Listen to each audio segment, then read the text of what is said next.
Selamat pagi Bu Asih. Oh, selamat pagi Bu Yeni. Gimana Bu? Sibuk ini ya?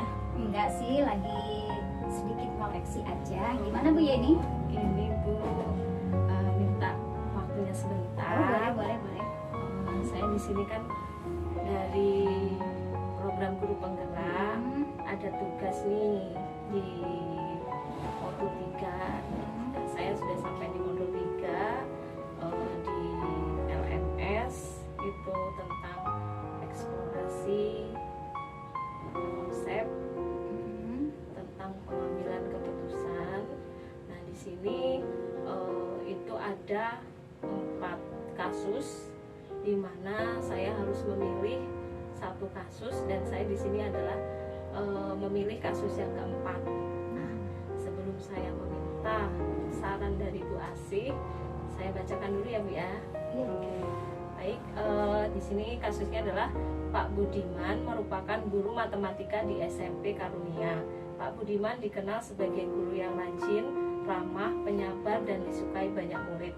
Suatu hari saat Pak Budiman sedang mengajar di jam pelajaran pertama di kelas 8A, tiba-tiba datang orang tua salah satu murid kelas 8A, Abdul, di depan pintu kelas 8. Bapak Anwar, ayah Abdul, mengacungkan parang sambil berteriak dan memanggil-manggil Abdul agar segera pulang untuk ikut panen ikan di tambak. Sontak Pak Budiman merasa kaget dan takut, sedemikian juga dengan murid-murid yang lainnya. Abdul hanya bisa menangis ketakutan dan bersembunyi di pojok kelas sambil berteriak tidak mau pulang. Dalam situasi dan kondisi seperti itu, apakah yang akan dilakukan Anda bila Anda berada di posisi Pak Budiman?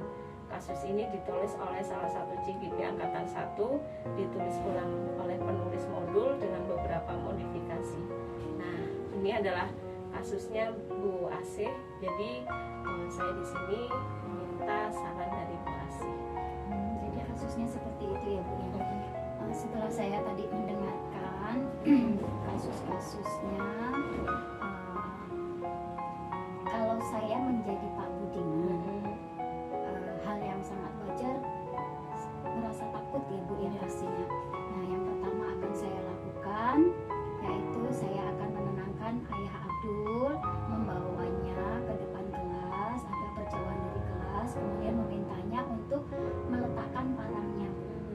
Nah kemudian setelah ayahnya Abdul agak tenang, saya kembali ke kelas. Saya menenangkan anak-anak di kelas. Pastinya anak-anak di kelas merasa takut, bingung dengan kejadian ini. Kemudian saya pun menenangkan Abdul. Ya, saya bawa Abdul duduk kembali ke tempat duduknya. Kemudian setelah itu saya meminta Abdul mengikuti saya dan saya menghampiri ayah Abdul untuk saya bawa ke kantor Bu. Jadi masalah ini biar diselesaikan di kantor saja, biar tidak mengganggu teman-teman Abdul. Nah kemudian sebelum saya ke kantor, saya akan memberikan tugas kepada anak-anak di kelas. Saya meminta kepada ketua kelas untuk sementara menghandle kawan-kawannya agar kelas ini tidak berisik dan bisa mengerjakan tugas yang saya berikan sementara tadi ketika saya menyelesaikan masalah Abdul dan ayahnya. Nah, setelah tiba di kantor, saya akan berusaha menggali informasi kepada ayah Abdul dan juga Abdul apa yang sebenarnya terjadi di keluarga mereka sehingga sampai ada masalah ini, sampai kejadian yang seperti ini. Nah, setelah saya mengetahui masalahnya, karena memang Abdul tadi diminta untuk ikut panen ya Bu ya, sementara Abdul harus sekolah. Nah kemudian hal ini juga pasti membingungkan Abdul ya Bu. Sementara satu sisi ayahnya pengen Abdul ini membantu. Nah, ini juga cukup sulit ya Bu ya. Nah di situ ketika ayah Abdul memberikan argumentasinya, Abdul memberikan argumentasinya juga seperti apa yang akan saya lakukan selanjutnya. Saya akan memberi sedikit masukan kepada ayah Abdul. Mungkin Abdul bisa membantu panen ketika sepulang sekolah nanti saja, sehingga tidak mengganggu pelajarannya. Abdul bisa tetap sekolah. Nah mudah-mudahan ayah Abdul bisa menerima. usulan dari saya, Bu.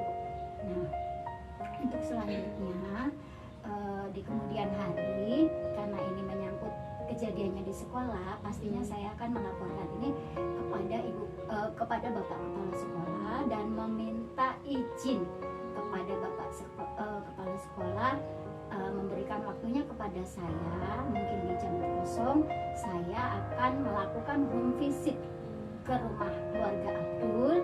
Saya ingin tahu keadaan kondisi keluarga Abdul yang sebenarnya seperti apa. Nah, biar semuanya dapat berjalan, biar Abdul bisa sekolah, kemudian sepulang sekolah bisa tetap membantu. Nah, kira-kira seperti itu, Bu, kalau menurut saya sih.